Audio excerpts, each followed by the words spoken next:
cukup. Ya, sajikan poin-poin yang utama, yang penting-pentingnya. Oke, sekarang saya mau menjelaskan dulu mengenai alih kode, campur kode, dan interferensi. Sebenarnya pekan lalu sudah di apa namanya sudah dipresentasikan ya. Mungkin hari ini lebih kepada penguatannya saja. Nah, teman-teman pernah dengar nggak alih kode? Alih kode. Kalau ngasih kode mungkin tahu ya, kasih kode nih gitu. Jadi alih kode. Kenapa kok nggak istilahnya bukan alih bahasa gitu? Nah, pertama saya jelaskan dulu alih kode ya. Nah, alih kode itu merupakan fenomena yang terjadi pada diri seseorang. Jadi sifatnya individu. Alih kode. Saya izin off cam ya, jaringannya kurang stabil. Jadi alih kode itu adalah berubahnya satu kode bahasa ke bahasa yang lainnya. Jadi misalnya saya ambil contoh di sini Alisa. Alisa sedang berkomunikasi dengan Naila menggunakan bahasa Indonesia. Kemudian karena kehadirannya Hibban, yang mana misalnya Hibban ini hanya bisa bahasa Arab misalnya. Nah, Alisa dengan Naila beralih bahasa menggunakan bahasa Arab gitu. Ya, jadi seluruhnya beralih. Jadi tadinya kita lagi bahasa A, kemudian karena ada kehadiran orang berikutnya, kita ganti ke bahasa B. Gitu. Nah, jadi kenapa dikatakannya alih kode bukan alih bahasa? Kalau alih bahasa itu memang peralihan dari satu bahasa ke bahasa yang lain. Gitu.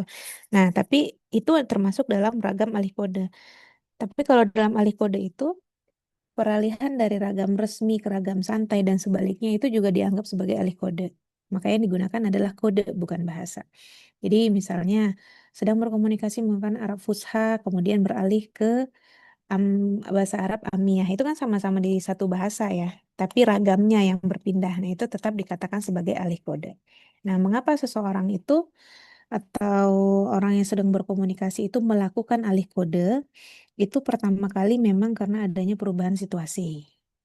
Misalnya perubahan situasi dari situasi non formal ke formal dalam satu kondisi. Jadi misalnya Alfa dengan Alisa sedang ada di dalam kelas, sedang berkomunikasi menggunakan bahasa Indonesia ragam santai.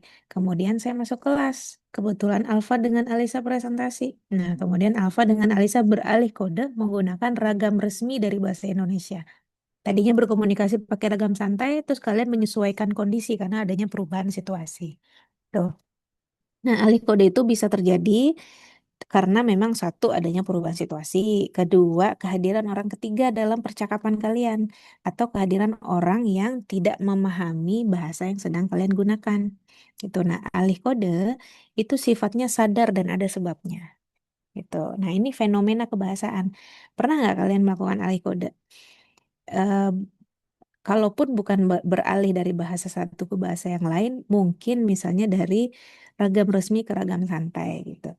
Nah, misalnya kayak saya di rumah, ibu saya kalau berkomunikasi pakai bahasa Minang itu. Nah, tapi saya ke anak saya pakainya bahasanya bahasa Indonesia. Jadi saya itu di rumah tuh saya melakukan alih kode. Dengan ibu saya pakai bahasa Minang, dengan Mbak, dengan anak-anak, dengan suami saya pakainya bahasa Indonesia gitu. Nah, itu adanya fenomena namanya alih kode dalam komunikasi sehari-hari. Sampai sini bisa difahami mengenai alih kode, kayak. Nah, kemudian yang berikutnya ada campur kode. Kalau tadi kan beralih itu dari bahasa satu ke bahasa yang lain atau dari ragam satu ke ragam yang lain. Kalau campur kode itu adanya pencampuran pencampuran dari dua kode bahasa yang berbeda. Intinya, saat kita berkomunikasi, kita pasti menggunakan salah satu dari struktur utamanya. Misalnya, Alisa berkomunikasi pakai bahasa Indonesia, tapi ada campuran-campuran atau serpihan-serpihan kata yang diambil dari ragam bahasa atau ragam asing. Maksudnya di luar bahasa Indonesia. Misalnya gini, anak-anak Jaksel tuh paling sering. Dia berbicara, berkomunikasi pakai bahasa Indonesia strukturnya. Tapi di ada serpian-serpian katanya yang diambil dari bahasa Inggris. gitu kan. Lagi bicara gitu. Misalnya ada literary gitu, which is, kemudian apalah dan lain sebagainya. Nah, itu yang dikatakan dengan campur kode. Itu namanya fenomena. Fenomena seseorang sedang berkomunikasi menggunakan campur kode. Nah, apa bedanya alih kode dan campur kode? Kalau alih kode tadi beralih sebahasa-bahasanya. Struktur bahasanya itu berbeda, beralih. Tapi kalau campur kode, struktur bahasanya tuh tetap. Tapi hanya beberapa kata yang diselipkan untuk dicampurkan ke dalam komunikasi berbahasa. Nah, pertanyaannya, kenapa seseorang melakukan campur kode? Nah, pertama bisa jadi karena memang kebutuhan atas kata. Kebutuhan atas kata. Contoh misalnya gini, Naila Putri. Naila berbicara kepada Hiban, Hiban, saya mau download file ini gitu. Nah, kata download itu lebih familiar dan lebih umum digunakan dibanding kata unduh. Ya, sementara di Indonesia sudah ada gitu. Atau gini, Hiban, kita swafoto yuk gitu. Itu kan kayak swafoto apa gitu. Maksudnya selfie. Hiban, kita selfie yuk. Nah, kata selfie itu mungkin diambil dari asal katanya ya memang dari bahasa Inggris gitu. Nah, itu adalah fenomena campur kode. Nah, kenapa seorang melakukan campur kode? Pertama, karena memang adanya kebutuhan atas kata yang lebih mudah untuk dikomunikasikan dan lebih mudah untuk difahami bersama dibandingkan harus menggunakan kode dari bahasa aslinya. Itu pertama. Yang kedua, adanya keinginan untuk menunjukkan kemampuan bilingualnya seseorang. Gitu. Ya, mungkin ya anak-anak Jaksel adanya kebutuhan, adanya keinginan untuk menunjukkan kalau mereka ini bisa dua bahasa, bahasa Indonesia, bahasa Inggris dicampur-campur tuh. Nah, itu namanya campur kode. Gitu. Sampai sini bisa difahami fenomena campur kode saya. Nah, kemudian ada lagi fenomena lainnya namanya interferensi. Nah, fenomena interferensi ini sama seperti mirip seperti fenomena campur kode.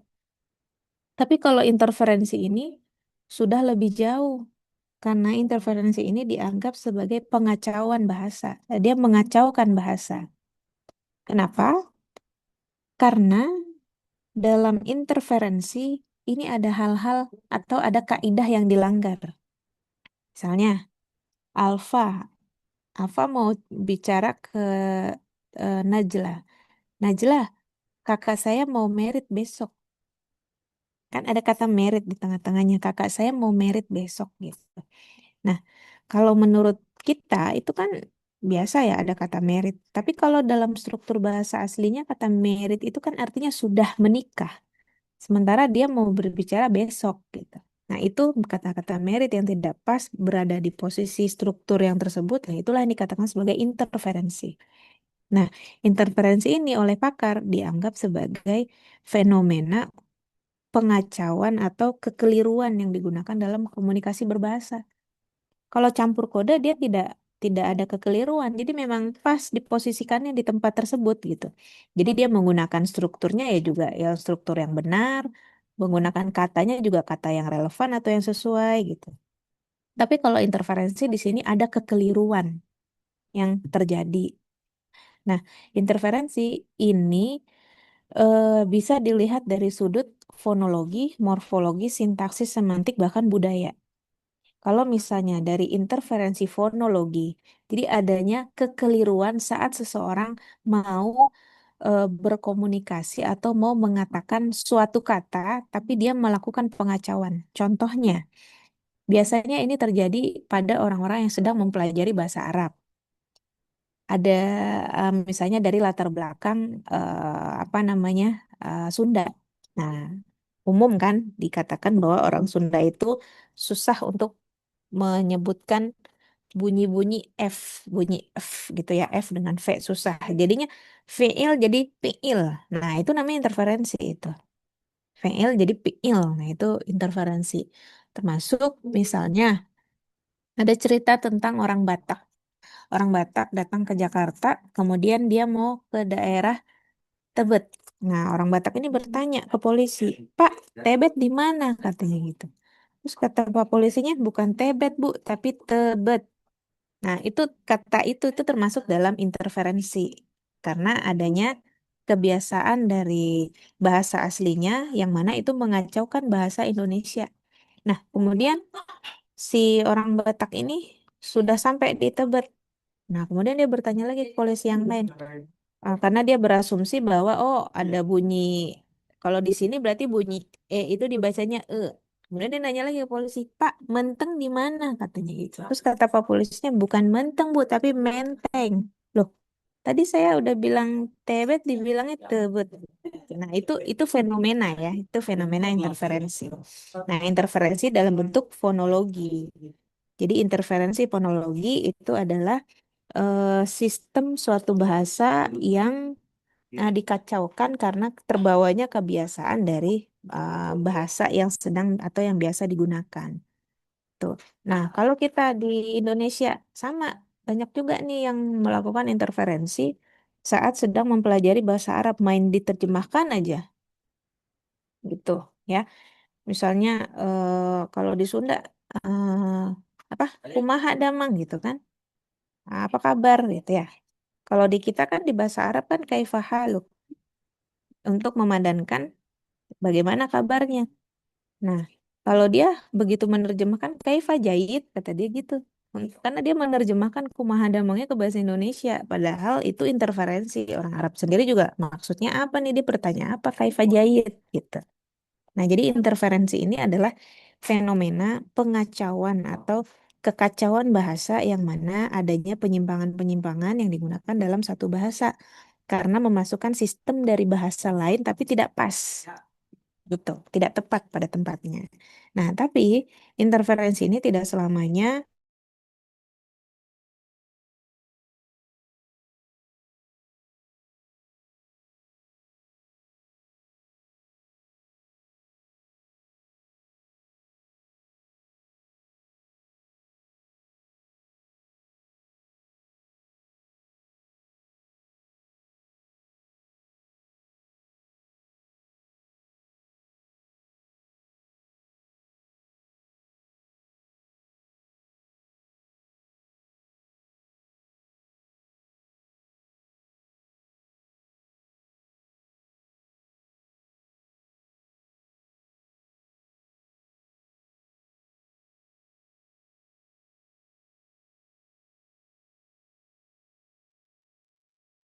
Oke, sorry, tadi saya terlempar keluar. Oke, lanjut lagi ya. Nah, interferensi ini tidak selamanya eh, dinilai sebagai sesuatu yang negatif. Karena interferensi ini bisa juga jadi positif. Ketika bahasa yang ketika apa namanya? Seseorang atau ketika ada sekelompok masyarakat yang membutuhkan kosakata yang mana itu awalnya dari unsur pinjaman. Tapi lama-lama dia jadi bagian dari bahasa itu sendiri. Jadi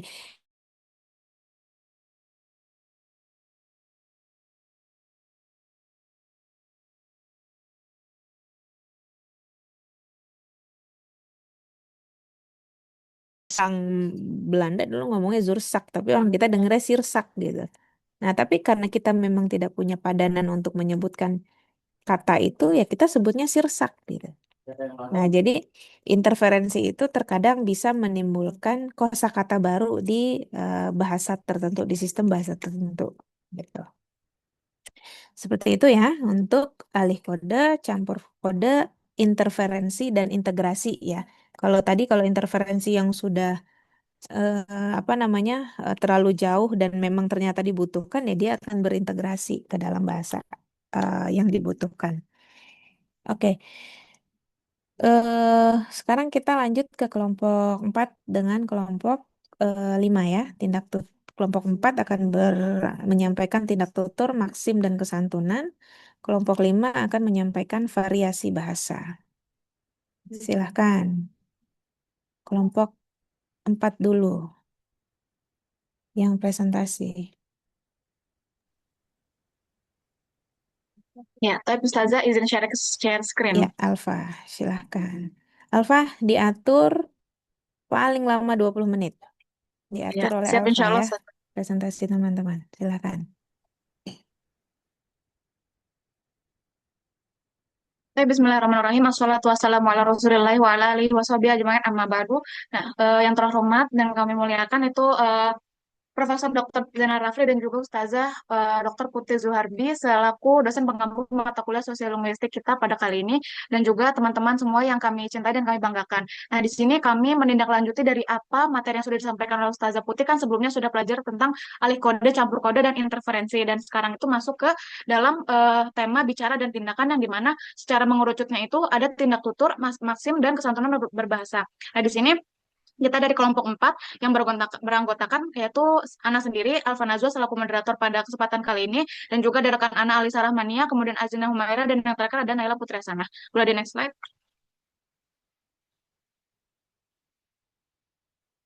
Nah, ini untuk ada peta konsep terkait apa aja sih yang bakal kita bahas nantinya itu kurang lebih yang pertama ada tindak tutur lokusi, lokusi per lokusi, dan juga ada tindak tutur langsung dan tindak langsung, serta yang literal dan non-literal, kemudian juga ada fungsi tindak tutur, terus ada maksim, dan yang terakhir ada kesantunan berbahasa.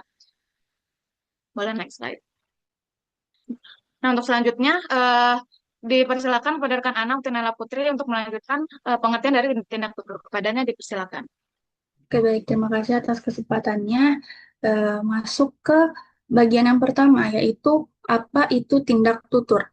Jadi, tindak tutur ini teorinya pertama kali diperkenalkan oleh John L. Austin yang dalam karyanya itu How to Do Things with Words tahun 1962 yang kemudian dikembangkan secara sistematis oleh muridnya yaitu John R. Searle melalui Speech and Essay in the Philosophy of Language. Jadi Searle itu mengemukakan bahwa tindak tutur itu merupakan teori yang mencoba mengkaji makna bahasa yang didasarkan pada hubungan tuturan dengan tindakan yang dilakukan oleh si penuturnya. Jadi dengan kata lain, tindak tutur ini memandang bahwa ketika seseorang berbicara, dia itu tidak sekedar hanya menyampaikan informasi, tapi juga sekaligus untuk melakukan suatu tindakan. Jadi tindak tutur itu adalah tuturan yang mengandung maksud di dalamnya atau daya ilokusi yang bisa mempengaruhi lawan bicara atau pendengarnya. Boleh nih, di next slide.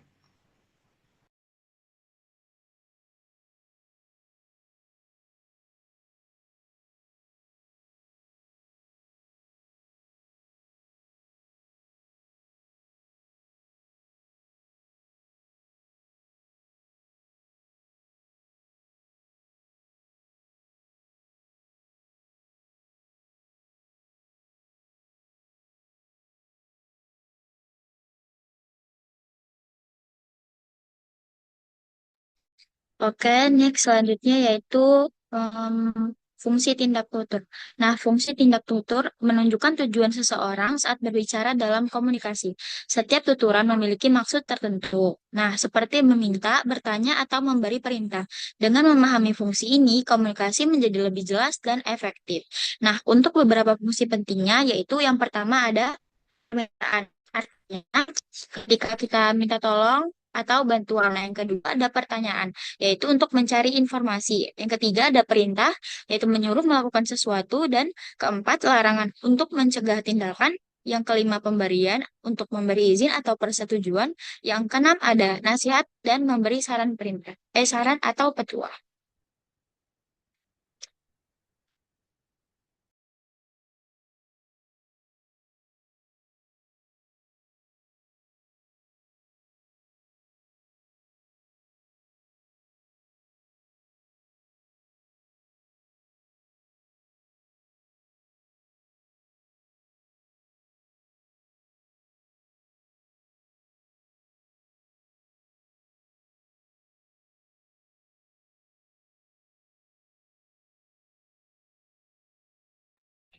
Baik, selanjutnya yaitu ada jenis-jenis dari tindak tutur.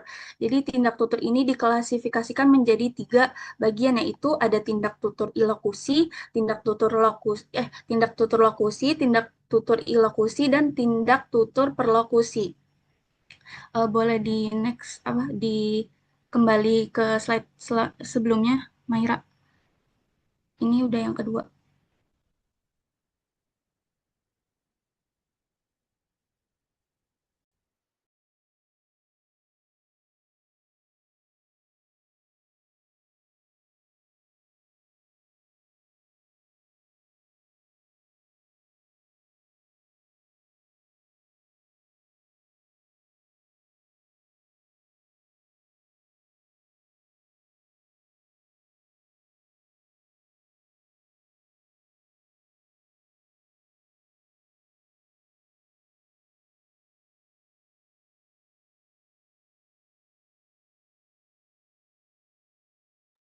Telepon yang Ustazah, sepertinya share screen sedang ada kendala jaring.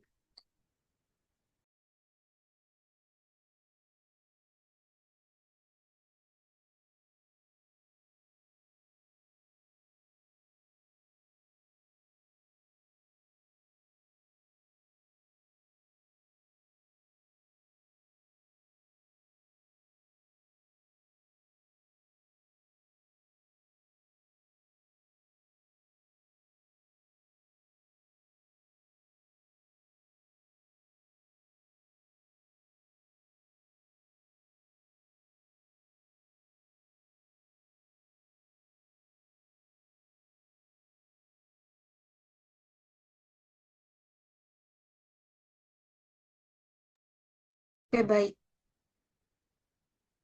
Nah, masuk ke jenis tindak tutur yang pertama, yaitu lokusi. Jadi tindak lokusi ini adalah tindak tutur yang dimaksudkan untuk menyatakan sesuatu atau the act of saying something. Jadi fokusnya itu hanya terletak pada makna literalnya. Jadi gak ada makna tersembunyi di balik tuturannya itu, dan tanpa mempersoalkan maksud atau fungsi di balik tuturannya itu. Jadi untuk contohnya itu seperti ini. Misalnya ada yang bilang cuaca hari ini sangat bagus. Nah, di dalam tindak tutur lokusi ini secara tuturan ini tuh secara harfiahnya cuma ingin menyampaikan informasi tentang kondisi cuacanya tersebut. Jadi makna lokusinya itu adalah pernyataan faktual dari suhu udara yang ada di hari ini gitu. Kemudian ada lagi, ini murah gitu. Ini murah loh. Kata-kata ini tuh memiliki arti literal dan memberikan informasi tentang harga barang yang dijual. Nah, inilah yang disebut namanya lokusi, tindak lokusi. Kemudian itu ada dia kayak misalnya dia sakit atau pakaiannya baru. Nah, itu juga termasuk dalam tindak lokusi karena fokusnya itu hanya sekedar untuk menyatakan fakta yang kita sudah pahami langsung nih maknanya. Kemudian yang kedua yaitu ada tindak tutur ilokusi, yang mana merupakan tindak tutur yang ditujukan untuk memberikan efek atau pengaruh kepada lawan tuturnya, yang biasanya berbentuknya itu seperti pemberian izin, mengucapkan terima kasih, menyuruh, menawarkan, dan menjanjikan. Dan untuk contoh dari tindak tutur ilokusi ini, seperti ini. Udara di sini sangat panas. Jadi kalau untuk secara lokusinya itu, dia hanya ingin menyampaikan informasi tentang suhu. Tapi kalau secara ilokusinya, bisa juga kalimat itu tuh bermakna permintaan supaya misal pintu atau jendela itu dibuka gitu, atau kipas anginnya tolong dinyalain gitu. Kemudian contoh yang kedua itu bisa misal di bus itu banyak copet yang biasanya berpura-pura menjadi pengamen. Jadi selain untuk menyampaikan informasi, tuturan ini tuh bisa juga berupa peringatan agar eh, si pendengarnya itu bisa lebih berhati-hati. Kemudian yang ketiga, boleh di next slide, ada tindak tutur perlokusi, yang mana ini merupakan tindak tutur yang menimbulkan pengaruh atau efek pada pendengarnya, baik berupa perubahan sikap, emosi, maupun tindakan sebagai respon terhadap makna yang disampaikan oleh penuturnya itu. Untuk contohnya seperti ini, tangkap saja ada copet. Jadi tuturan ini itu bisa menimbulkan efek perlokusi yang berupa tindakan penangkapan atau kepanikan para pendengarnya ini. Kemudian yang kedua yaitu contohnya waspadalah terhadap anjing liar gitu. Di dalam tuturan ini mengandung makna yang juga mengarahkan lawan bicaranya itu pada sikap waspada. Jadi bukan karena isi tuturannya itu benar atau salah, tapi juga karena tuturannya itu merupakan tindakan peringatan yang bisa menghasilkan efek psikologis, yaitu bisa kita jadinya lari dan sebagainya.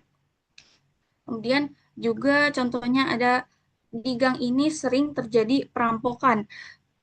Untuk lokusinya itu ini mungkin cuma sekedar informasi tentang keamanan lokasi. Tapi terus untuk lokusinya itu adalah peringatan dan untuk perlokusinya itu adalah efeknya, yaitu bisa jadi kita yang membaca atau mendengar itu menjadi takut dan jadinya berhati-hati. Seperti itu. Kemudian boleh di next slide.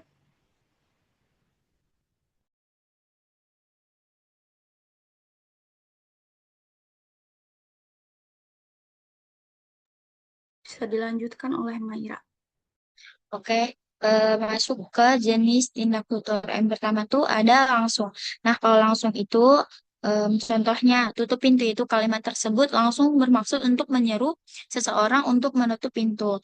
Nah, yang kedua itu tindak langsung. Contohnya bisa tolong tutup pintunya. Bentuknya pertanyaan, tetapi sebenarnya bermaksud meminta atau menyuruh. Nah, untuk yang ketiga yaitu literal. Contohnya saya lapar, artinya penutur memang sedang lapar. Untuk yang keempat yaitu tidak literal. Contohnya, wah rajin sekali kamu. Padahal yang dimaksud justru sebaliknya yaitu orang tersebut malas. Oke, boleh next slide.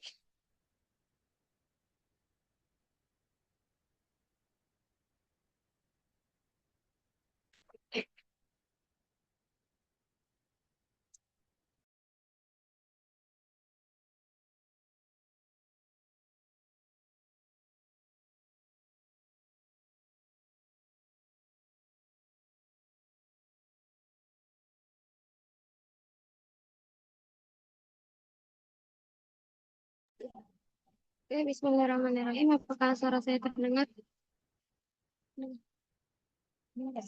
Ya, selanjutnya setelah mengetahui tentang apa itu tindak tutur, pada slide ini saya akan menjelaskan tentang maksim. Apa sih maksim itu?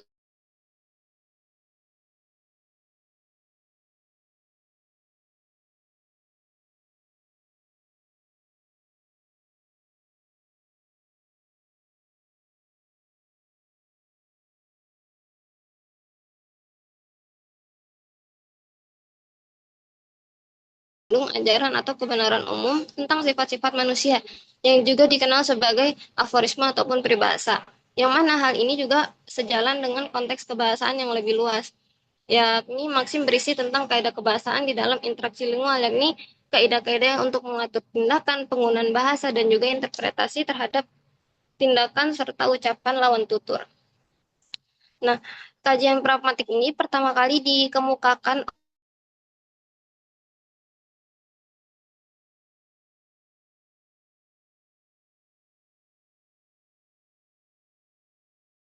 pandangannya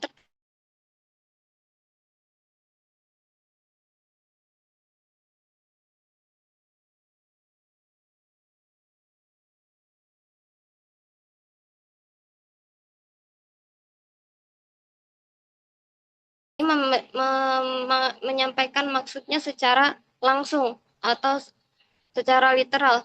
Jadi bisa apabila si A menyampaikan maknanya secara tidak langsung, itu bisa saja ditangkap dengan maksud yang berbeda oleh si B ini. Nah, gejala ini disebut oleh Grice sebagai implicatum atau makna yang tersirat di balik ucapan, yaitu apa yang diimplikasikan. Nah, kemudian implicatum ini diformulasikan dengan istilah meaning non-natural. Meaning non-natural ini merupakan maksud penutur melalui komunikasi. Jadi isi dari apa yang disampaikan si penutur di dalam komunikasi disebut meaning non-natural. Dan gejalanya apa yang terdapat di dalam kejadian ini itu disebut dengan implicator. Oleh karena itu, Grice membuat teori Maxim sebagai pedoman agar percakapan dapat berjalan secara normal dan juga efektif. Nah, di sini prinsip kerjasama yang menjadi Maxim itu merupakan prinsip kerjasama. Jadi antara penutur dan mitra tutur itu harus bekerja sama agar menjalin percakapan atau komunikasi yang efektif sehingga bisa sampai kepada maksud yang diinginkan. Nah, dari prinsip kerjasama ini terdapat 4 maksim percakapan. Yang pertama itu maksim kuantitas. Nah, di maksim kuantitas ini singkatnya penutur itu diharapkan memberikan informasi yang cukup, relatif memadai dan juga seinformatif mungkin. Jadi tidak lebih dan juga tidak kurang. Misalnya ketika si A bertanya ke B, apakah kamu sudah mengerjakan tugas? Lalu nanti B hanya cukup menjawab dengan ya sudah atau tidak saya belum. Tapi kalau B menjawab dengan kemarin saya berlibur di rumah nenek sampai saya tidak bisa mengerjakan tugas. Jadi itu merupakan penambahan informasi yang berlebihan sehingga tidak diperlukan. Dan ini merupakan pelanggaran dari maksim kuantitas. Selanjutnya ada yang kedua maksim kualitas, yakni penutur diharapkan menyampaikan sesuatu yang nyata dan sesuai fakta. Jadi tidak didasarkan kepada hal-hal yang salah gitu. Misalnya seseorang mengatakan ibu kota Jepang adalah Kyoto. Nah, ini merupakan pelanggaran maksim kualitas karena tidak sesuai fakta, yang mana faktanya ibu kota Jepang adalah Tokyo. Nah, pernyataan tersebut baru dikatakan tidak melanggar maksim kualitas apabila diawali dengan ungkapan setahu saya atau mungkin atau kalau tidak salah. Karena apabila diawali oleh kalimat-kalimat itu, hal itu menunjukkan ketidaktahuan penutur sehingga tidak melanggar maksim kualitas itu tadi, karena si mitra tutur atau orang yang mendengarkan itu dapat mengetahui bahwa si pembicara atau penuturnya ini tidak tahu secara pasti tentang apa yang dikatakannya. Selanjutnya ada maksim relevansi. Nah, maksim relevansi ini berprinsip bahwa tiap penutur itu harus memberikan kontribusi yang relevan dengan situasi dan topik yang sedang dibicarakan. Misalnya ketika orang berbicara menanyakan, kamu dari mana aja? Lalu dijawab, saya habis kena macet. Nah, tetapi kalau misalkan dijawabnya, saya habis dari masa lalu, makanya lama sampainya. Nah, itu merupakan pelanggaran dari maksim relevansi karena tidak sesuai dengan konteks dan topik yang sedang ditanyakan oleh si mitra tuturnya itu. Nah, hal ini bisa membuat kesalahpahaman dan menjadikan pelanggaran maksim. Selanjutnya ada maksim cara atau maksim pelaksanaan. Maksim cara atau maksim pelaksanaan tidak berbicara tentang apa yang harus disampaikan, melainkan tentang bagaimana kita cara menyampaikannya ke mitra tutur itu tadi. Nah, di sini untuk maksim cara itu kita harus menyampaikan secara jelas. Jadi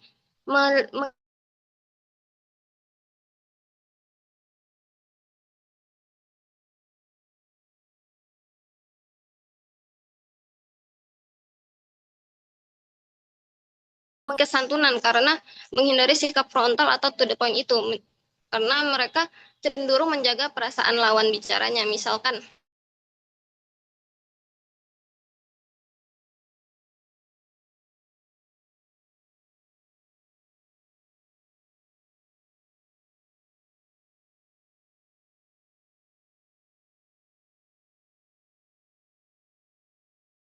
mulai Sini aja ngomong. Di sini aja ngomong. Di HP gue aja. Oke, maaf tadi sempat keluar. Misalkan di dalam maksim cara, apabila A mengajak B, ayo makan, saya akan traktir. Nah, lalu B menjawab secara berbelit-belit, saya tadi sudah makan banyak di rumah sehingga saya sudah kenyang sekarang dan saya tidak bisa makan bersama kamu. Tetap itu merupakan pelanggaran maksim cara karena jawabannya berbelit-belit. Tapi hal ini merupakan justru menunjukkan kesopanan kepada orang yang mengajak makan itu tadi. Jadi tidak sepenuhnya pelanggaran itu pelanggaran terhadap Maksim itu buruk. Nah, mungkin sekian untuk Maksim, selanjutnya dikembalikan ke Alfa. Bedanya dikecil. Iya, baik. Sebelumnya kan sudah terima kasih kesempatannya. Sebelumnya sudah disampaikan terkait debat itu ya. Nah, sekarang bagian agak terakhir itu kesantunan berbahasa. Dan kenapa sih kesantunan berbahasa itu perlu dipelajari dan apa fungsinya? Nah, di sini kalau untuk kajian kesantunan berbahasa itu, dia tuh kita kalau misalkan kita pikir-pikir sebenarnya itu kalau kita pas kita berkomunikasi itu kita kita itu bukan cuma memikirkan apa sih gimana caranya untuk menyampaikan pesan itu bisa supaya bisa dipahami oleh lawan tutur sama yang kita ajak bicara. Tapi ada juga hal lain yang gak kalah penting itu gimana cara kita bisa menyampaikannya tanpa adanya rasa nggak enakan, rasa gimana kita bisa menghargai lawan tutur kita dalam berbicara. Nah, itu makanya ada kajian kesantunan berbahasa. Boleh di next slide?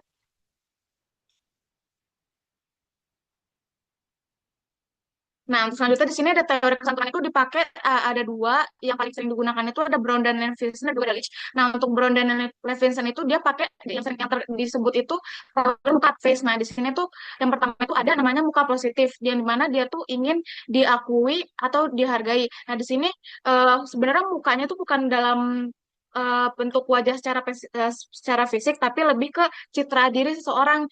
Gimana dia tuh bisa menunjukkan kalau dalam omongannya itu dia kan ada beberapa yang kalau misalkan orang ngomong itu pengen untuk dengan tujuan itu dia pengen diakui dan dia dihargai gitu.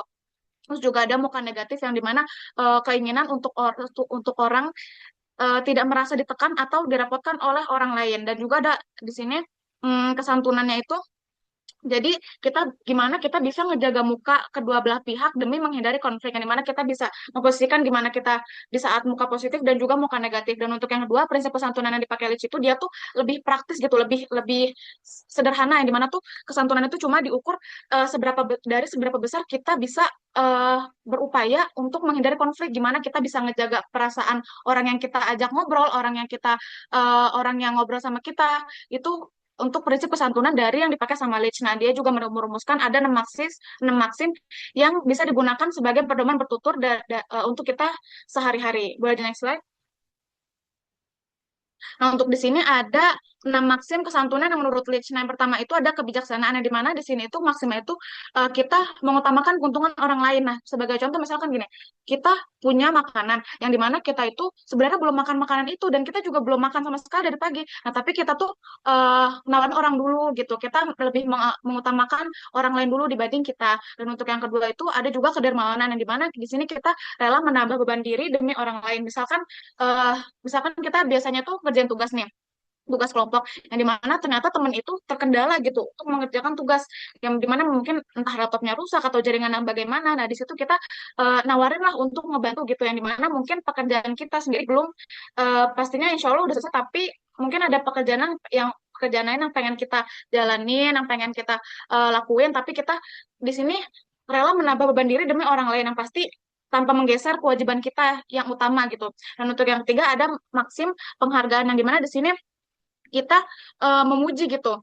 Yang misalkan lawan tutur kita itu tiba-tiba cerita gitu, misalkan kemarin aku habis lomba gitu. Nah, berarti kan sebenarnya dari dia ngomong itu ada ke arah untuk dia pengen dipuji gitu. Nah, di situ kita inisiatif lah untuk muji, jangan dicela atau kayak bahkan jangan cuma kayak gitu aja, tapi kita di situ dipakailah maksimal penghargaan di situ kita ikut muji. Dan untuk yang keempat itu ada kesederhanaan, rendah hati dan tidak menyombongkan diri, yang dimana mungkin kita ngerjain tugas kita bisa tahu untuk kayak misalkan format penulisan yang benar itu gimana, baik untuk proposal maupun makalah. Nah, di mana di situ mungkin teman ada yang muji kita dan kita tuh misalkan dipujinya tuh kamu keren banget deh bisa tahu ini gitu. Nah, di situ respon kita jangan kayak oh iyalah Kak, gitu doang gampang. Nah, jangan kayak gitu. Nah, harusnya sederhana kayak maksudnya cuma kayak oh ya udah apa namanya? Oh ya udah sih kan kamu juga bisa kan kalau belajar juga bisa kan kamu juga bisa harus kita juga sama-sama belajar gitu. Jadi nggak ada namanya menyombongkan diri. Dan untuk yang kelima di sini ada maksim pemufakatan yang dimana di sini bangun kesepakatan bersama. Bahasa singkatnya itu kita sefrekuensi lah yang dimana misalkan kita ngobrol sama sama teman kita terus habis itu kita menyampaikan ide atau apa sekedar obrolan gitu kayak cuma iya tadi aku ngerasain kayak gini ya ini ternyata susah ini Nah, itu jangan langsung kayak di apa langsung ditolak gitu kayak enggak kayak gitu. Nah, kan makanya ada bahasanya sefrekuensi itu istilahnya kayak kalau misalkan kita ngerasa enak sama lawan tutor yang bisa diajak ngobrol, nah itu pasti kan kayak oh iya aku ini. Nah, jadinya kayak enak gitu buat ngobrol. Makanya ada namanya maksim pemufakatan dan yang terakhir ada maksim kesepantian yang dimana di sini kita ikut bersuka dan berduka bersama. Misalkan juga ya kayak tadi misalkan teman seneng gitu, oh kita juga oh iya ikut seneng dengernya, terus juga misalkan ada duka gitu kita juga ikut oh iya turut berduka gitu. Nah itu untuk 6 maksim kesantunan menurut Leach. Nah mungkin itu terkait materi tindak tutur maksim dan kesantunan berbahasa yang bisa disampaikan dari kelompok kami. Nah, dan di sini ada kesimpulan yang dimana untuk tindak tutur tadi kan udah sampaikan kalau lokusi itu gimana cara kita menyampaikan itu secara langsung makna literal terus juga elokusi maksud dan daya tuturan di sini maksudnya itu informasinya itu ada makna tersiratnya gitu terus juga ada perlokusi gimana kita tuh menyampaikan suatu informasi tapi kita tuh pengen sebenarnya ada perlakuan atau efek yang diharapkan dari pendengar terus juga ada yang berdasarkan sifat itu kan ada langsung dan tidak langsung kemudian netral dan tidak netral dan terus ada juga maksim yang di situ prinsip kerja sama dan komunikasi yang dimana itu ada aturannya kan untuk informasi untuk dalam menyampaikan informasi ada yang tadi kan maksim kualitas, relevansi dan maksim cara. Nah, juga pelanggaran terhadap maksim itu nggak selalu negatif karena dapat menghasilkan implikatur percakapan. Jadi dia menyesuaikan aja gitu. Dan untuk yang kesatuan berbahasa, tadi kan ada dua teori ya, yang Baron dan Levinson itu memperkenalkan konsep keinginan diakui dan bukan negatif. Cuma kan kalau misalkan bedanya Leach itu sebenarnya dia intinya prinsip kesatuan itu cuma gimana cara kita menjaga perasaan menjaga perasaan lawan tutur ketika kita berbicara gitu. Terus tadi kan ada juga yang rumusan 6 maksim yang menurut Leach itu adalah kebiasaan, kedermawanan, penghargaan kesederhanaan, kemufakatan, dan kesempatian. Dan juga kesantunan itu sifatnya dinamis dan juga sangat dipengaruhi oleh konteks hubungan antar peserta tutur dan tujuan komunikasi. Jadi dia nggak selamanya terpaku sama teori ini, tapi gimana kesantunan berbahasa ini berjalan gitu.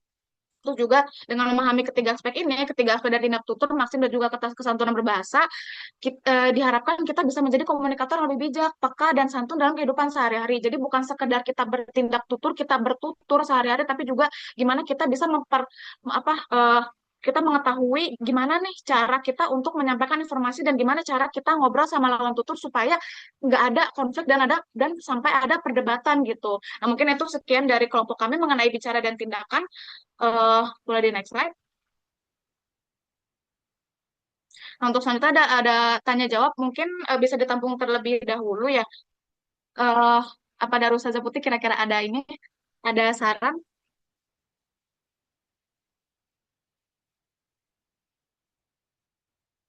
Oke, boleh dibuka termin bertanya dulu. Dibuka termin Ya. bertanya dulu saja ya. Boleh teman-teman yang mau menyampaikan saran tanggapannya juga boleh. Kita sangat terbuka. Terus juga untuk pertanyaannya boleh langsung raise hand on mic atau boleh langsung di room chat. Kami tunggu.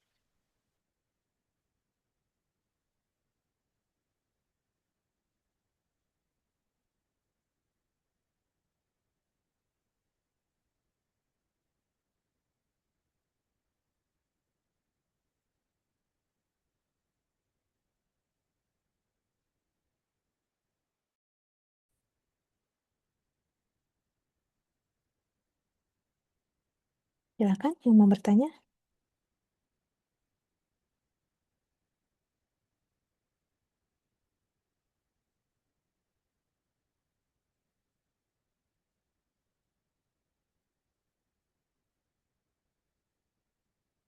Stop share dulu ya.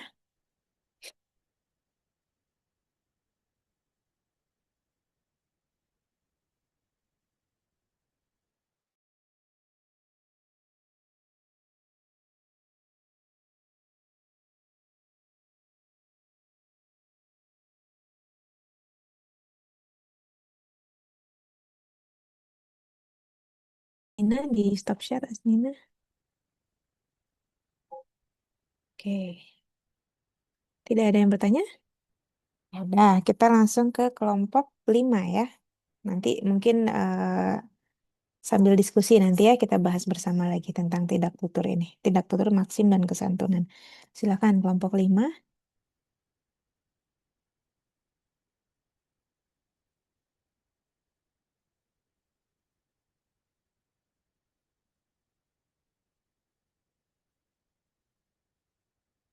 Nabila. No, bukan.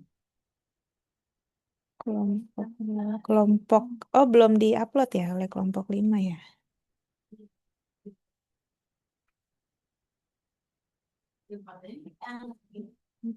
Variasi bahasa. Oke. Hanafi jangan lupa diupload di Google Classroom ya. Baik, Ustaz.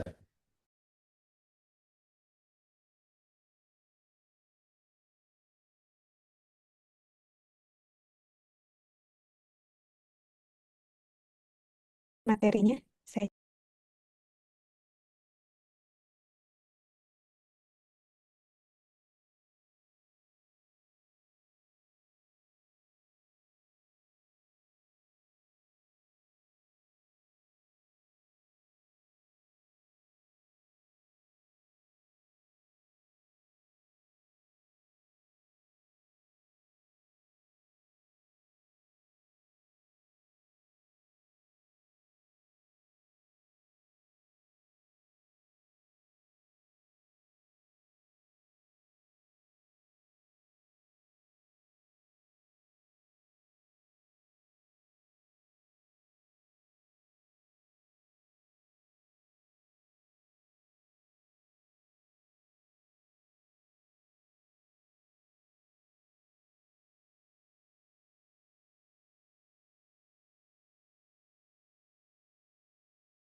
Bismillah, Assalamualaikum warahmatullahi wabarakatuh.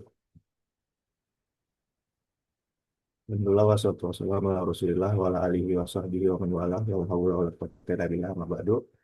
Ya, jadi pada hari ini insyaallah kami dari kelompok 5 akan membahas tentang variasi bahasa. Ya, kelompok 5 terdiri dari 5 orang yaitu Suraya, Muhammad Hanafi, Muhammad Rifaik, Muhammad Malik Iskandar, dan Muhammad Fatul Malik. Oke, di submateri dari variasi bahasa ini ada 5 submateri. Yang pertama itu pengertian variasi bahasa, yang kedua variasi dari segi penutur, yang ketiga variasi bahasa Arab standar, yang keempat variasi bahasa Arab kolokial, dan yang terakhir jenis bahasa berdasarkan data pemrograman. Oke, tanpa memperpanjang waktu, kita langsung saja masuk ke bab yang pertama yaitu pengertian variasi bahasa yang akan disampaikan oleh Rifai. Pada Rifai, saya persilakan. Oke, terima kasih atas kesempatannya. Bismillah. Pengertian dari variasi bahasa ini adalah variasi bahasa merupakan salah satu konsep fundamental dalam kajian sosial linguistik yang menunjukkan bahwa bahasa itu tidak bersifat tunggal dan seragam, melainkan beragam sesuai dengan kondisi sosial, budaya, geografi, serta situasi komunikasi. Secara sederhananya, variasi bahasa ini kita dapat artikan sebagai berbagai bentuk penggunaan bahasa yang muncul karena adanya perbedaan latar belakang penutur dan konteks penggunaan bahasa itu sendiri. Nah, perbedaan ini bisa kita lihat dari cara pengucapan, pilihan kata, maupun susunan kalimatnya. Mungkin di sini saya bakal kasih sebuah permisalan, misalnya dalam bahasa Indonesia itu kita itu mengenal nih beberapa variasi seperti kata saya deh. Nah, saya itu sendiri tuh kita bisa menunjukkan arti saya dalam berbagai bentuk variasi bahasa, semisal kayak aku dan gue.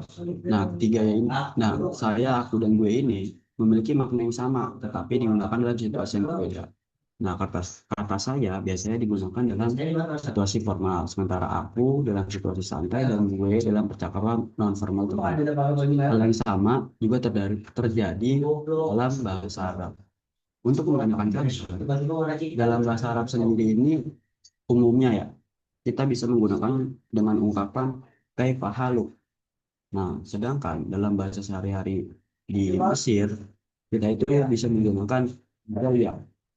Ini menunjukkan bahwa satu makna bisa memiliki bentuk yang berbeda tergantung konteksnya. Dan menurut para ahli pun, variasi bahasa muncul karena adanya faktor sosial dan situasional. Artinya bahwa bahasa sangat dipengaruhi oleh siapa yang berbicara dan kepada siapa, dan di mana, dan untuk tujuan apa. Jadi dapat disimpulkan bahwa variasi bahasa adalah bukti bahwa bahasa itu hidup dan berkembang mengikuti kondisi masyarakat pada waktu. Ya, mungkin cukup sekian dari saya kembalikan ke Hanafi. Baik, terima kasih Mas Faik atas penjelasannya. Dilanjutkan ke variasi dari segi penutur. Ya, akan dia bahas oleh rekan saya yaitu Fatul Malik. Saya silakan. Oke, baik. Terima kasih atas kesempatannya, Saudara Hanafi. Di sini izinkan saya untuk melanjutkan materi dari presentasi kami, yaitu variasi dari segi penutur.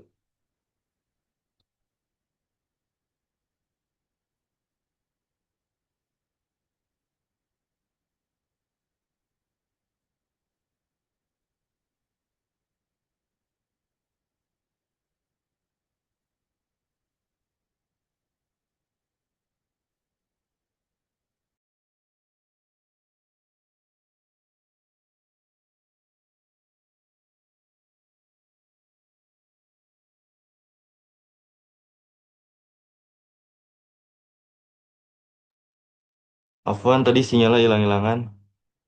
Baik, izinkan saya melanjutkan presentasi. Variasi dari segi penutur itu terbagi, oh ya, sebelum itu variasi dari segi penutur itu, yang tadi udah jelasin oleh rekan saya, Muhammad Rifaik, variasi bahasa itu adalah apa namanya perbedaan cara berbahasa gitu yang muncul karena perbedaan orang yang menggunakan bahasa tersebut. Jadi di sini terbagi menjadi empat. Yang pertama ada idiolek, yang kedua dialek, yang ketiga ada kronolog, dan yang keempat itu ada sosiolek. Next slide.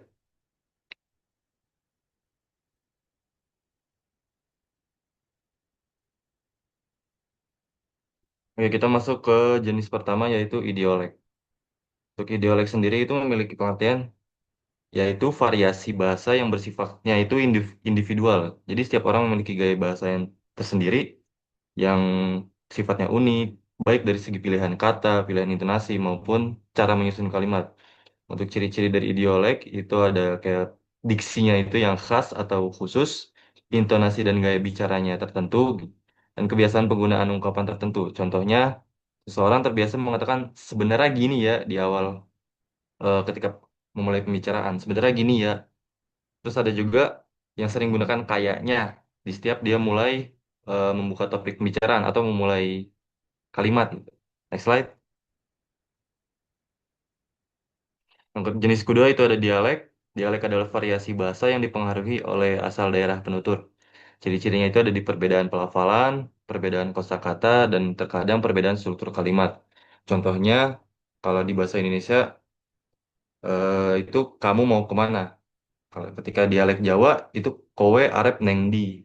Terus kalau misalkan dialek Betawi, itu yang tadinya bahasa Indonesia saya menjadi gue. Dari bahasa Indonesia yang kamu menjadi lu. Next slide.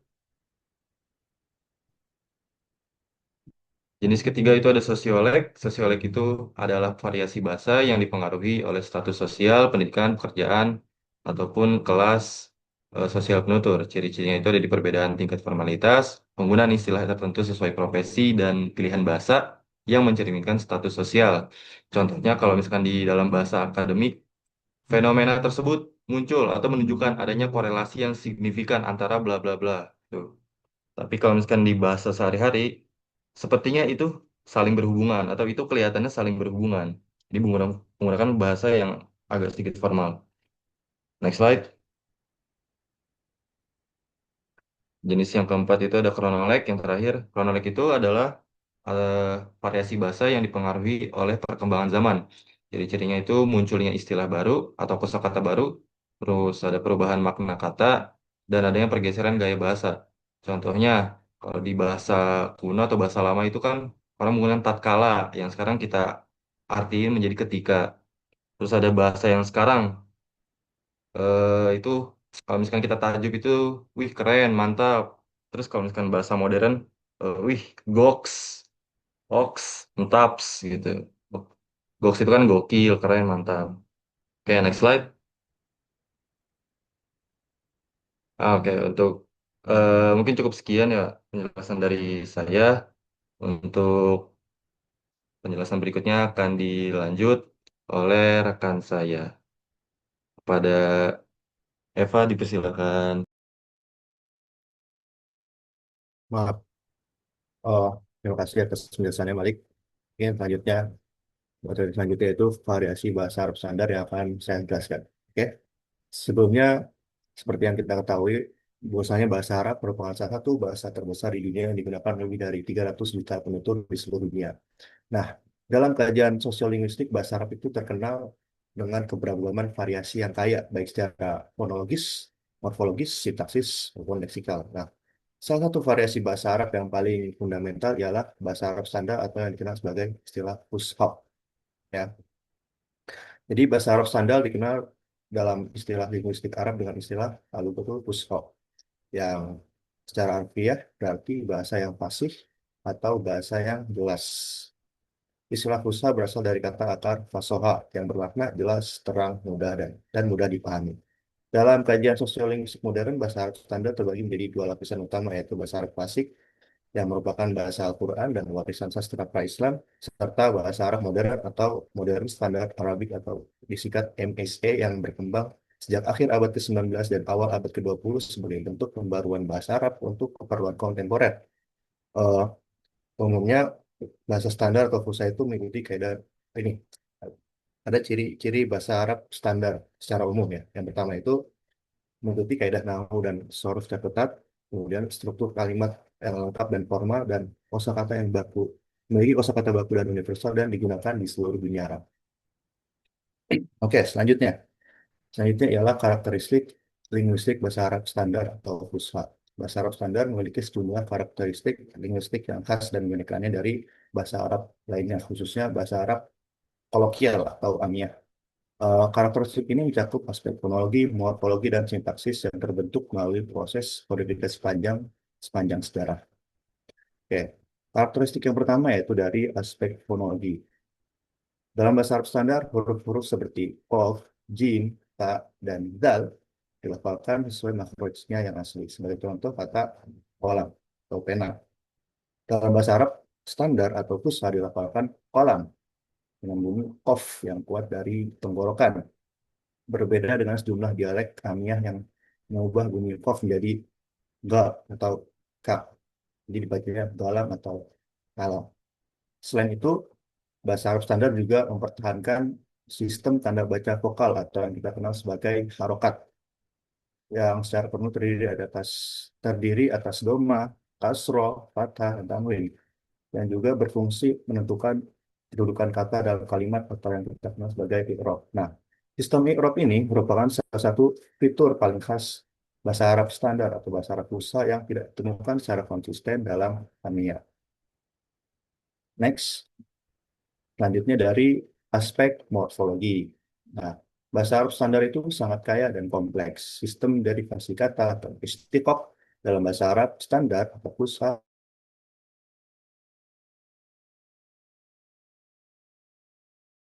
sistem yang produktif. Maka dari satu akar kata itu, bahasa Arab standar dapat menentukan puluhan derivasi makna yang berbeda-beda. Nah, dalam bahasa Arab standar untuk fusha, pola kata kerja atau fiil terbagi secara ketat ke dalam berbagai wazan atau pola morfologi seperti fa'ala, fa'ala, fa'ala, dan sebagainya, yang masing-masing membawa makna gramatikal tertentu. Adapun untuk contoh sistem morfologi bahasa Arab standar sebagai berikut, contohnya dari kata kataba. Bentuk dari kata kerja dasar yaitu kataba yang bermakna menulis, kata kerja intensif yaitu kataba yang bermakna mendiktekan, untuk kata benda pelaku seharapnya katib yang maknanya penulis, untuk kata benda objek yaitu maktub yang artinya ditulis, dan kata benda tempat itu maktab yang artinya tempat menulis, dan kata benda abstrak yaitu kitabah yang artinya kegiatan menulis. Oke, selanjutnya dari aspek sintaksis. Bahasa Arab standar memiliki struktur kalimat yang relatif fleksibel namun terikat oleh kaidah i'rab atau penanda kedudukan gramatikal. Kalimat bahasa Arab standar dapat berupa kalimat verbal atau jumlah fi'liyah yang diawali dengan kata kerja maupun kalimat nominal atau jumlah ismiyah yang diawali dengan kata benda atau kata ganti. Nah, bahasa Arab standar ini juga tunduk pada kaidah gramatikal yang ketat, di mana perubahan harokat di akhir kata atau i'rab mencerminkan fungsi kata tersebut dalam kalimat, apakah ia sebagai subjek atau fa'il, objek atau maf'ul bih, dan lengkap, khabar, dan sebagainya. Contohnya pada kalimat berikut ini. Dhahabat thalibu ila madrasah. Yang artinya siswa itu pergi ke sekolah. Kalau kita analisis sintaksisnya, di sini kata at-thalibu berharokat domah di akhirnya karena ia berkedudukan sebagai subjek atau fa'il. Sementara al-madrasati berharokat kasroh karena ia majrur. Majrur itu kata yang dikasrohkan secara huruf jar, yaitu huruf ila. Oke, selanjutnya fungsi dan ranah penggunaannya. Fungsi dan ranah penggunaan bahasa Arab Fusha. Nah, dalam kajian sosiolinguistik, setiap variasi bahasa memiliki ranah penggunaannya masing-masing. Konsep ini sangat relevan ketika kita membahas bahasa Arab standar atau bahasa Arab Fusha. Dan dalam kondisi masyarakat Arab dikenal mengalami situasi diglosia, yakni penggunaan dua variasi bahasa secara berdampingan dalam satu komunitas, di mana masing-masing variasi itu memiliki fungsi sosial yang berbeda. Adapun untuk fungsi dan ranah penggunaannya sebagai berikut ini. Yang pertama itu sebagai pemersatu antar dialek. Mengapa? Karena setiap negara Arab itu memiliki dialeknya masing-masing yang berbeda-beda. Nah, bahasa Arab Fusha itu berperan di sini sebagai bahasa pemersatu yang dipahami oleh seluruh penutur bahasa Arab lintas negara dan wilayah. Yang kedua dalam hal media massa dan jurnalisme. Nah, bahasa Arab Fusha atau bahasa Arab standar digunakan dalam koran, majalah, buku, dan siaran berita televisi maupun radio di seluruh dunia Arab. Ketiga dalam hal pendidikan formal. Bahasa Arab Fusha menjadi bahasa pengantar resmi di sekolah dan perguruan tinggi, mulai dari tingkat dasar hingga tingkat perguruan tinggi. Yang keempat, dalam hal pidato, diplomasi, dan kenegaraan. Nah, bahasa Arab Fusha digunakan dalam pidato resmi kepala negara, presiden, raja, terus sidang parlemen, konferensi internasional, dan forum diplomatik antar negara Arab. Yang kelima, dalam hal karya sastra dan penulisan ilmiah. Bahasa Arab Fusha menjadi bahasa dalam puisi, syair, novel, jurnal ilmiah, artikel, dan karya.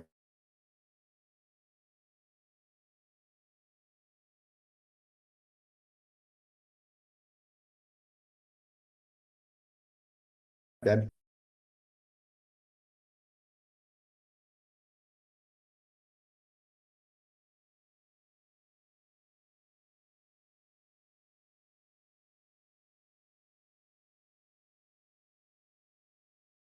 Jadi izin melanjutkan untuk variasi bahasa Arab kolokial. Nah, jadi variasi bahasa ini adalah bahasa yang digunakan dalam sehari-hari atau biasa disebut dengan amiyah. Nah, bahasa ini tuh tidak memiliki keterikatan pada gramatika formal dan dia biasa digunakan pada non formal gitu untuk percakapan sehari-hari. Nah, bahasa ini tuh sangat bergantung pada situasi dan juga hubungan antara penutur. Ada ciri-cirinya, yaitu dia yang pertama bersifat informal, digunakan dalam kondisi non formal untuk percakapan sehari-hari. Yang kedua ada struktur lebih sederhana. Nah, dia ini strukturnya lebih sederhana dan mengesampingkan kaidah bahasa tidak seperti pada bahasa fusha. Jadi dia tuh nggak punya struktur yang pasti.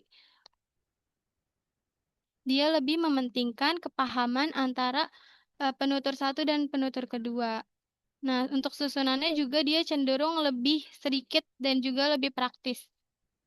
Karena dia mementingkan kejelasan penyampaiannya dan juga ketepatan maknanya gitu. Nah, yang ketiga yaitu dipengaruhi oleh budaya lokal. Nah, jadi setiap daerah itu memiliki bahasanya sendiri. Dia juga punya gaya bahasa sendiri, kosakata, dan juga intonasi. Ada juga beberapa huruf yang dirubah-rubah. Nah, yang terakhir ada perbedaan antara negara bahkan kota. Nah, jadi ujaran dan isi pembicaraannya itu dia tergantung pada negara dan kota itu. Nah, ada juga dia itu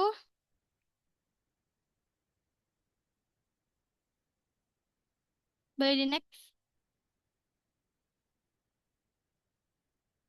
Nah, dia itu memiliki macam-macam. Nah, ini contohnya itu bahasa antar wilayah. Nah, contohnya kan kalau misalkan di Fusha itu menanyakan kabar dia kaifa haluk. Nah, kalau misalkan di Amia Mesir itu dia izayik, atau ada juga di Saudi kifak, atau ada juga di bahasa lain gitu, dia beda-beda. Jadi setiap daerah tuh dia beda-beda bahasanya. Nah, ada juga kolokial yang menyingkat kata. Misalnya kayak dok untuk dokter, prof untuk profesor, let untuk letnan, dan lain-lainnya gitu. Nah, jadi dalam dunia Arab juga ada fenomena yang disebut dengan diglosia, yaitu penggunaan dua bahasa, yaitu Fushah, biasanya dia untuk yang formal untuk tulisan berita pendidikan agama, dan juga ada Amiyah untuk percakapan sehari-hari. Nah, jadi seorang penutur Arab biasanya menguasai keduanya dan bisa berpindah tergantung situasi. Tapi dengan perkembangannya zaman, sekarang Amiyah bukan digunakan untuk percakapan sehari-hari doang. Jadi ada juga lagu atau juga film dan lainnya. Mungkin dikembalikan ke moderator. Baik, terima kasih Pak Suraya atas penjelasannya. Selanjutnya itu jenis bahasa dan pemerolehan data yang akan disampaikan oleh rekan saya Hani. Padanya dipersilakan. Ya, terima kasih Ahli Hanafi. Baik, pada kesempatan kali ini saya akan memaparkan mengenai jenis bahasa berdasarkan data pemerolehan. Kita akan melihat bagaimana sebuah sistem bahasa menetap dalam kognisi manusia, mulai dari bahasa ibu hingga fenomena kedwibahasaan atau bilingualisme. Bisa di next.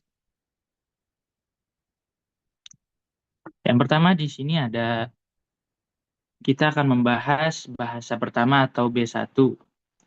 Menurut Noam Chomsky, kita semua lahir dengan LAD atau Language Acquisition Device, sebuah perangkat biologis yang membuat anak-anak bisa menyerap tata bahasa secara alami.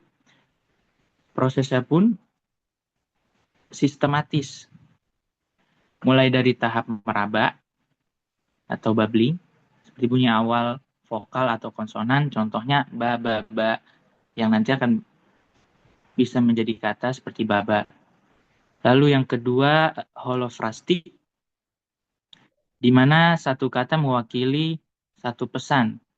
Contohnya, saat anak kecil bilang moya untuk meminta minum. Lalu yang terakhir, tahap sintaksis, yaitu gabungan kata sederhana. Contohnya, baba kum, atau ayah bangun. Bisa dilanjut? Selanjutnya, kita akan membahas apa bedanya bahasa kedua dan bahasa asing. Bahasa kedua atau B2 biasanya diperoleh karena kebutuhan interaksi sosial di lingkungan sekitar. Sedangkan bahasa asing biasanya dipelajari secara formal di kelas. Tantangan terbesar di sini adalah interferensi. Ini adalah kondisi di mana aturan bahasa pertama terbawa ke bahasa kedua. Contohnya, penutur Indonesia yang belajar bahasa Arab seringkali bilang ana hubbu anta, karena mengikuti pola subjek predikat Indonesia, padahal struktur Arab yang tepat adalah uhibbuka. Bisa di next. Lalu ada faktor pengaruh dan interlanguage. Pemerolehan bahasa tidaklah seragam karena dipengaruhi 3 faktor utama.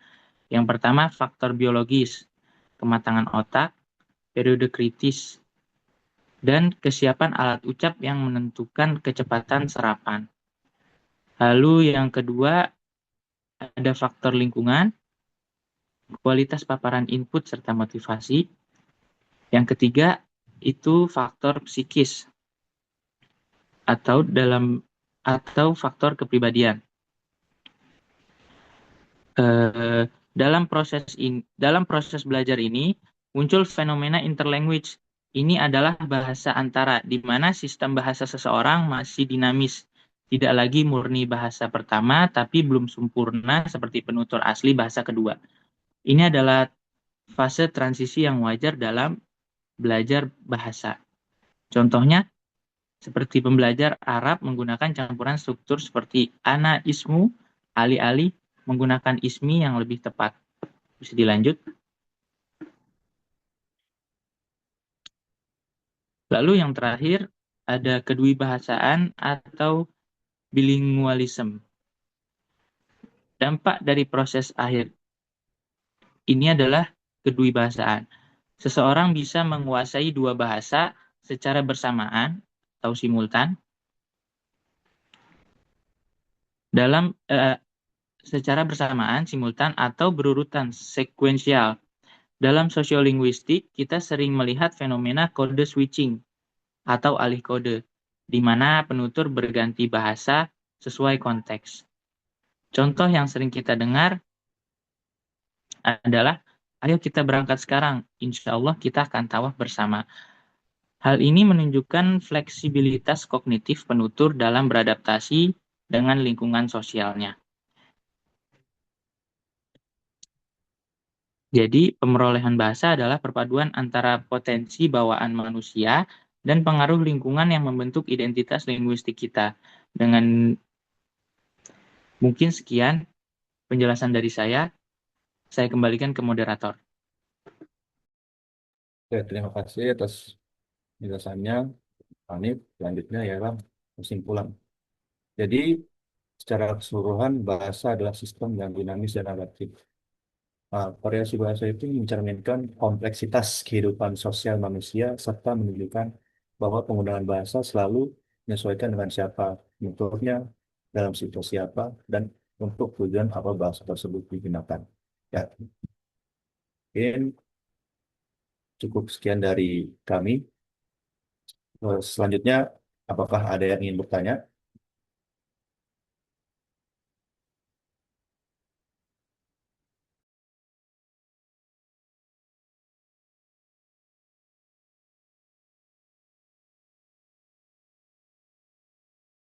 Oke, boleh di stop share ya.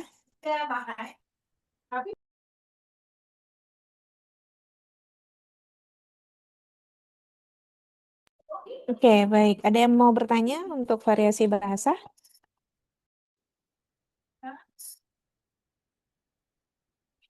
Saya maaf ya, saya off cam kalau bicara, takut kelempar lagi. Oke, tadi kita sudah menyimak materi kelompok 4 berkaitan dengan tindak tutur dan kelompok 5 berkaitan dengan apa tadi Hanafi? Variasi bahasa. Nah, sekarang mungkin kita bahas dulu ya yang mengenai tindak tutur. Jadi, tindak tutur itu merupakan fenomena yang sifatnya individu. Ya, tindak tutur itu merupakan fenomena yang sifatnya individu.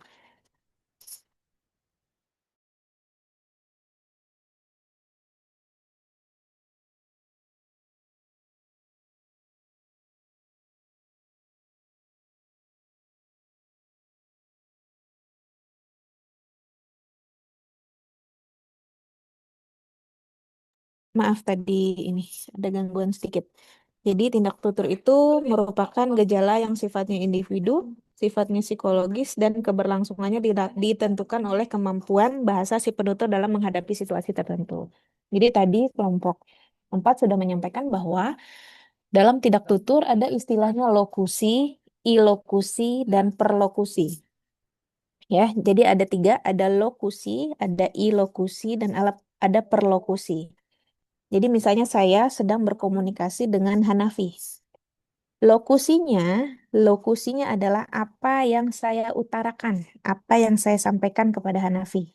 Misalnya saya menyampaikan kepada Hanafi, Hanafi, misalnya nih kita dalam ruang kelas luring ya. Hanafi, ini ruang kelasnya panas sekali ya, gitu. Itu adalah bentuk lokusi. Ilokusinya adalah makna yang ingin saya sampaikan dan makna yang diterima oleh Hanafi. Itu ilokusinya. Sementara perlokusinya, apa yang dilakukan oleh Hanafi setelah kalimat yang tadi saya lontarkan. Gitu. Nah, bisa jadi saat saya menyampaikan kepada Hanafi, Hanafi, ruang kelas ini panas ya, gitu. Nah, ternyata Hanafi menerimanya dengan, oh ini Bu Putinya sedang menginformasikan, dan Hanafi menjawab, iya Ustazah panas gitu. Tapi misalnya Alfa menerima sesuatu yang berbeda. Ini maksudnya Ustazah Putih ini suruh nyalain AC gitu. Gitu. Nah, jadi dalam tindak tutur itu adalah fenomena yang sifatnya individu, keberlangsungannya ditentukan oleh kemampuan bahasa si penutur dan kemampuan lawan tutur kita untuk menerimanya. Itu. Nah, jadi bisa jadi dalam fenomena tindak tutur itu karena misalnya saya punya kedekatan tertentu dengan alfa, sehingga saat saya mengomunikasikan sesuatu, walaupun bentuknya pernyataan seperti tadi, tapi alfa lebih bisa menerima. Oh, maksudnya ini loh, maksudnya Ustazah Putih itu bukan bukan menyampaikan kalau memang kelas ini panas, tapi karena memang maksudnya tuh nyalain AC-nya gitu. Nah, jadi terkadang ada hal-hal yang berlangsung dalam kehidupan komunikasi kita tuh seperti itu. Kalau tadi di kelas sebelumnya diberikan contoh bahwa ada pasangan suami istri yang istrinya tuh bilang kepada suaminya, cincinnya bagus ya gitu. Terus suaminya menjawab, iya cincinnya bagus gitu. Padahal maksud si istrinya itu mau minta dibelikan cincin gitu. Nah, artinya lokusinya adalah ungkapan dari seorang istri, cincinnya bagus ya, padahal maknanya itu minta dibelikan. Nah, perlokusinya ternyata suaminya menjawab iya bagus gitu. Nah, berarti kan tidak sampai nih maksudnya, padahal maksudnya minta dibelikan. Nah, itu tergantung dari bagaimana kekuatan dari lokusinya atau bagaimana kedekatan atau bagaimana situasi dan kemampuan si istri dalam menyampaikan komunikasi tersebut kepada suaminya. Gitu. Nah, bisa jadi sebenarnya suaminya tahu maksudnya ini minta dibelikan cincin. Nah, perlokusinya sebenarnya sampai, tapi suaminya tidak sanggup untuk membelikan saat itu juga misalnya. Jadi dia menjawab, dia jadi akhirnya dia hanya menjawab iya bagus gitu.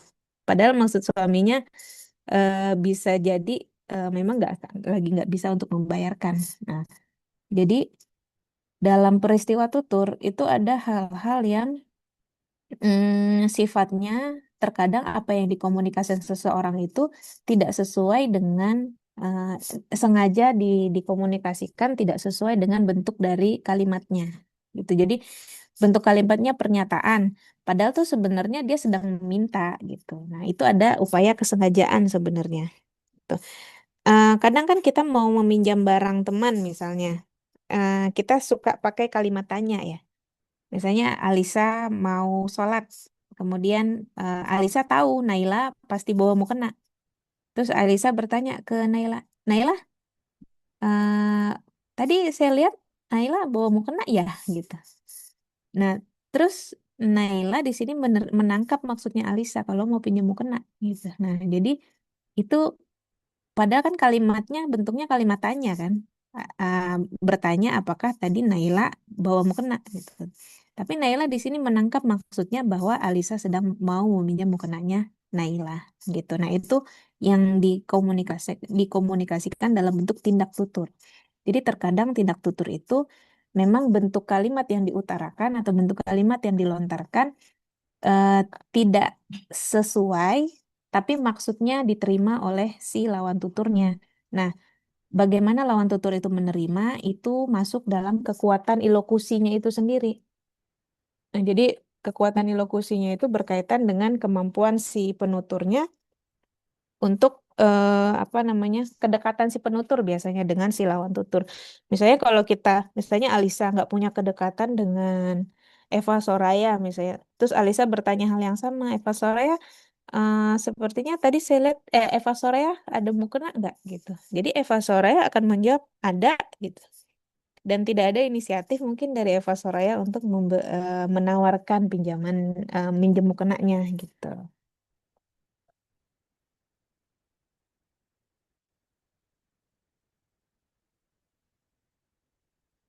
Oke, gitu. Kalau variasi bahasa, saya kira tadi penjelasan dari kelompok 5 sudah jelas ya. Ada variasi-variasi bahasa yang memang bentuknya fenomena yang ada di apa namanya di dalam komunikasi kita baik dalam bahasa Indonesia maupun bahasa Arab. Gitu. Oke. Untuk kelompok 4 dan 5 mohon berkenan mengisi form 050 form penilaian diri dan sejawat ya. Terus hari ini kan kita sudah sampai di sini ya, teman-teman. Harusnya pekan depan itu adalah PTS. Harusnya. Tapi PTS sementara saya skip dulu karena PTS ini kan penyerahan skenario tugas akhirnya, teman-teman. Saya mungkin akan meminta skenario ini setelah semua presentasi selesai dulu. Karena saya kira teman-teman akan kesulitan yang belum presentasi untuk memahami apa namanya konsep dan bagaimana merancang skenarionya mungkin agak kesulitan karena belum dibahas oleh teman-teman ya. Nah, kemudian mungkin karena sekarang ada penilaian tengah semester yang sudah diunggah di Siakat ya, yang harus diunggah dosen di Siakat, saya izin mungkin nanti nilai PTS-nya saya nolkan dulu semua ya. Saya nolkan dulu, nah nanti akan diupload bersamaan dengan saat teman-teman sudah menyerahkan skenario. Betul. Nah, jadi minggu depan kita langsung ke kelompok 6. Kalau bisa kelompok 7 juga bersiap ya. Ya kalau bisa ya saya kira digabung-gabung saja, digabung 2 kelompok. Nah nanti agar teman-teman punya cukup waktu di selama bulan Juni untuk menyusun tugas akhirnya gitu. Jadi kalau bisa kita padatkan semua agar bulan Juninya tuh teman-teman sudah kosong, sudah fokus untuk penyelesaian tugas akhir. Dan mana tahu mau ada diskusi untuk penyelesaian tugas akhir. Jadi pekan depan, tanggal 8 Mei, kelompok 6 dengan kelompok 7 presentasi bersamaan ya. 2 kelompok bilingualisme, multilingualisme, diglosia, dan poliglosia untuk kelompok 6 dan kontak bahasa untuk kelompok 7. Gitu. Saya kira demikian. Mohon bantuan PJ untuk mengisi form 0506 ya. Mengisi kehadirannya teman-teman. Oke, terima kasih atas kehadiran teman-teman semua. Kita tutup perkuliahan kita hari ini. Assalamualaikum warahmatullahi wabarakatuh. Waalaikumsalam warahmatullahi wabarakatuh. Assalamualaikum warahmatullahi Irfan wabarakatuh. Ustazah. Ya, syukran.